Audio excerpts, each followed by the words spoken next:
Bulletin का आगाज अहम खबर से। केपी में दहशत गर्दी की वजह सियासी मुजरिमाना गठजोड़ है। PJSPR लेफ्टिनेंट जनरल अहमद शरीफ चौधरी की पेशावर में न्यूज़ कॉन्फ्रेंस। कहा, सोचे समझे मंसूबे के तहत दहशत गर्दों और उनके सहूलतकारों को जगह दी गई।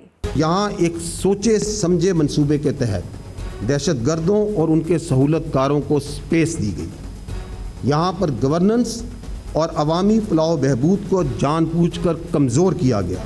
अफगानिस्तान से सिक्योरिटी की भीख मांगने की बजाय इस सूबे के ज़िम्मेदारान होते हुए खुद उसकी हिफाजत करेंगे, जो ना सिर्फ खैबर पख्तूनख्वा के अवाम का हक है बल्कि आपका फ़र्ज़ है। अफवाज पाकिस्तान ये बात भी वाज़ेह करना चाहती है कि खारजी दहशतगर्द और उनके सहूलतकार, चाहे वो कोई भी हो, किसी भी ओहदे पे हो, उसके लिए ज़मीन तंग कर दी जाएगी। हमारे शोहदा का खून कभी रायगा नहीं जाएगा। हम ये बात भी वाज़ेह करना चाहते हैं कि अब स्टेटस को नहीं चलेगा।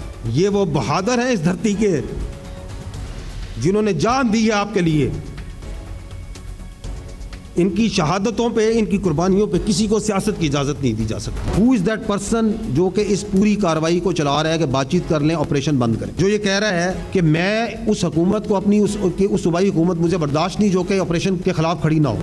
It is for everyone to see कि आज से 5 साल पहले, आज से 6 साल पहले, 7 साल पहले, 8 साल पहले, 2 साल पहले, 3 साल पहले, किसी टाइम फ्रेम में चल जाएं, who is that person, which is that political thought जो ये कहती है कि खारजियों से, दहशत गर्दों से बातचीत करनी चाहिए। जब आपकी ऊपर जो सियासत है, आपके ऊपर जो हुक्मरान है, वो इन तमाम चीज़ों पे तवज्जो नहीं देगा और उसकी तमाम तवज्जो दैट इज़ ऑन सियासत, that is on creating divisions, rifts, confusions, और ये मैसेज देने में कि पाकिस्तान की जो दहशत गर्दी और पाकिस्तान की सिक्योरिटी की जिम्मेदारी हमारी अपनी गवर्नेंस नहीं है, हमारे अपने फेलियर्स नहीं है, वो ये है कि किसी तरीके से काबुल जाओ और काबुल वालों को कहो कि यार तुम ये काम ना करो। इस मुजरमाना बयानिए की कीमत कौन अदा कर रही है? आपकी फ़ौज, आपकी पुलिस, आपके बच्चे, आपकी बच्चियाँ।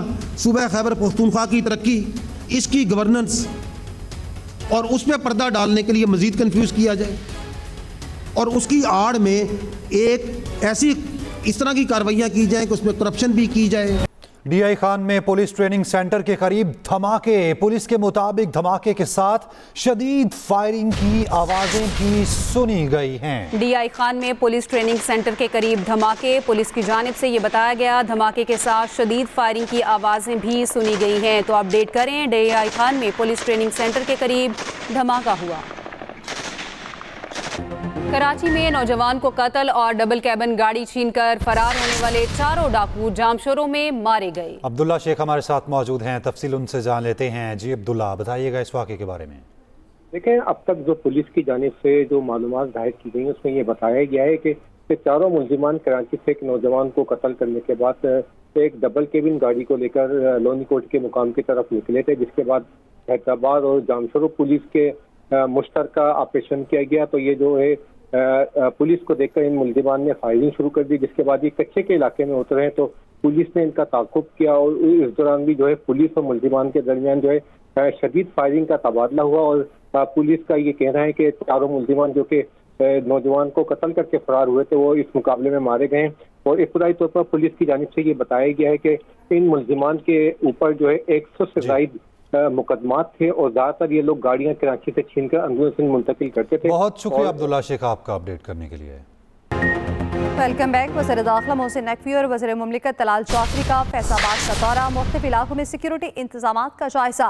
वज़ीर दाखिला की फ़राइज़ सर अंजाम देने वाले इस्लामाबाद पुलिस और FC के जवानों से मुलाकात। वज़ीर दाखिला मोहसिन नकवी ने जवानों से मुसाफ़ा किया और उनका हौसला बढ़ाया। कहा, आप सब पाकिस्तान के सिपाही हैं। वज़ीर दाखिला मोहसिन नकवी और वज़ीर मुमलिकत तलाल चौधरी का फैसलाबाद का दौरा। मुख्तलिफ इलाकों में सिक्योरिटी इंतजामात का जायजा लिया गया। वज़ीर दाखिला की फ़राइज़ सर अंजाम देने वाले इस्लामाबाद पुलिस और FC के जवानों से मुलाकात।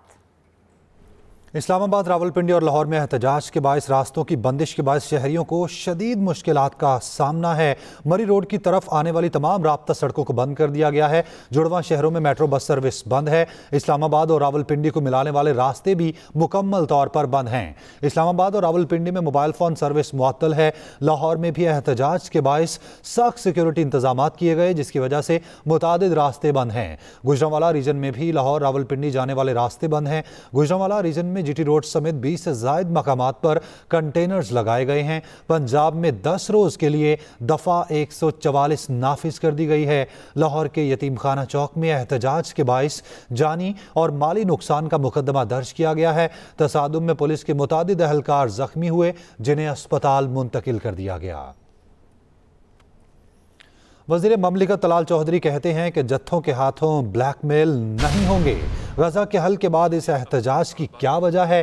کوشش کی جا رہی ہے طاقت کے بغیر ان کو روکا جائے۔ مسئلہ جس کا حل چیئرمین پاکستان علماء کونسل حافظ طاہر اشرفی کا کہنا ہے فلسطین کی تعمیر نو کے لیے سب کو کردار ادا کرنا چاہیے۔ دیگر علماء کرام نے بھی امن معاہدے کو خوش آئند قرار دیتے ہوئے مظاہرین کو انتشار سے باز رہنے کی اپیل کر دی۔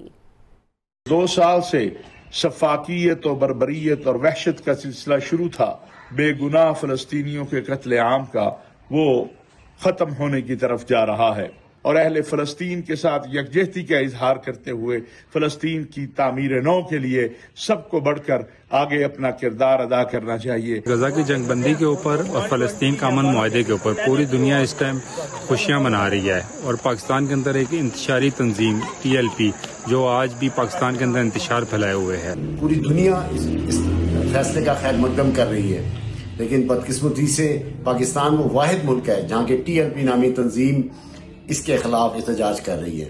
فلسطینی اپنا جو معاہدہ ہوا ہے اس پر جشن منا رہے ہیں۔ ہم ہیں اس ملک میں یہ ثابت کرنے کے لیے ملک کو انتشار کا شکار کرنا۔ TLP کے ساتھیوں سے میں گزارش کروں گا کہ وہ اس سے باز آ جائیں۔